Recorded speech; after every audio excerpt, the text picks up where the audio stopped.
Gula lebih berbahaya daripada lemak dan kolesterol.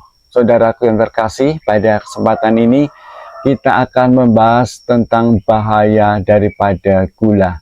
Kolesterol telah resmi dihapus sebagai nutrisi buruk oleh Amerika Serikat. Pertimbangkan lagi untuk memberikan advice atau nasihat ke pasien. Jangan banyak makan makanan berlemak dan kolesterol. Perbanyak sayur dan buah serta air putih. Saudaraku yang terkasih, sebenarnya lemak dan kolesterol makanan tidak berkorelasi terhadap kadar kolesterol di dalam darah. Yang harus diwaspadai adalah karbohidrat atau gula. Mengapa ada orang yang sakit kolesterol dan mengapa penyakit itu akan kambuh saat makan makanan yang mengandung banyak kolesterol? Jawaban saya singkat. Karena dia makan kolesterol bersama-sama dengan karbohidrat. Silakan tanya ke mereka, makan kambingnya pakai nasi apa enggak? Makan satenya pakai es teh manis apa enggak? Jawabannya pasti iya. Makan nasi dan minum yang manis.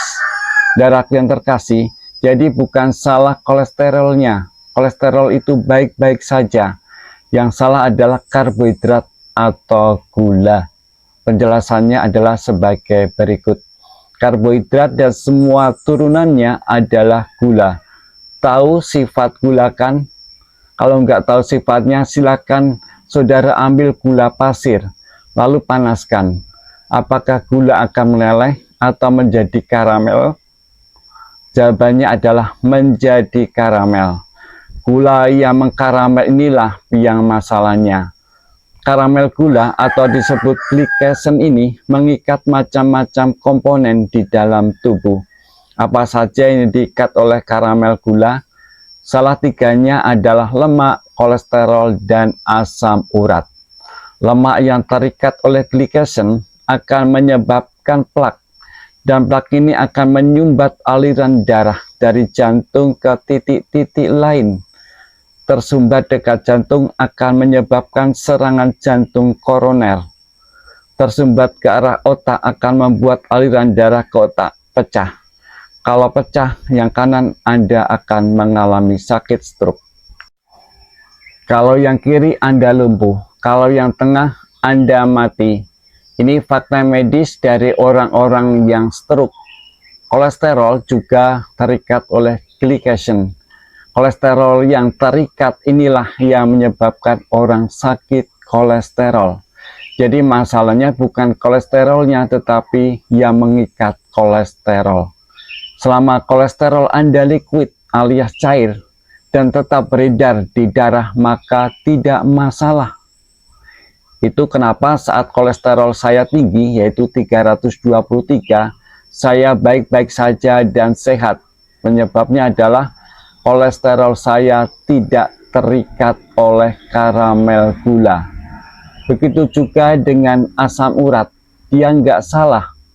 Asam urat dibutuhkan tubuh. Semakin tinggi asam urat, maka tinggi juga antioksidannya. Anda tidak gampang tepar kalau kena radikal bebas. Tetapi mengapa ada orang yang sakit asam urat? Saya yakin Anda sudah bisa menjawab. Ya, karena asam uratnya terikat karamel gula. Walau asam urat Anda tinggi, selama tidak terikat, maka Anda akan sehat walafiat. Saya adalah saksi hidup. Asam urat saya 12 dan saya sehat walafiat. Sampai petugas lab bengong, seperti tidak percaya. Mas, orang asam uratnya 7 saja sudah sakit semua. 10 sudah tidak bisa jalan, tapi Mas asam uratnya 12 kok bisa bugar banget? Jawab saya dalam hati, karena asam urat saya lancar dalam darah dan enggak terikat karamel gula. Nah, silakan tanya kepada orang yang punya asam urat, apakah dia konsumsi tinggi karbohidrat? Jawabannya pasti iya. Nah, asam urat yang terikat karamel gula akan mengeras di sendi-sendi. Asam uratnya mengkristal. kristal asam urat ini disebut purin. Jadi yang salah adalah yang mengikat asam urat dan kolesterol, bukan asam urat dan kolesterolnya. Ada saksi hidup dan sudah dibuktikan sendiri. Intinya kurangi atau hindari gula, karbohidrat yang tinggi. Saudaraku yang terkasih, kesimpulannya bahwa tinggi gula, tinggi karbohidrat itu akan membuat masalah di dalam kesehatan diri kita. Terutama saudara yang saat ini sudah berumur di atas 40 tahun, sebaiknya saudara stop gula, kurangi karbohidrat. Kalau bisa perbanyak makan makanan yang alamiah, hindari makanan ultra processed food, makanan yang diolah, makanan junk food, demi kesehatan diri kita. Semoga video ini bisa bermanfaat dan kita semakin sehat, yang sakit bisa disembuhkan. Salam sehat selalu dari saya, Master Eko Heru. Terima kasih.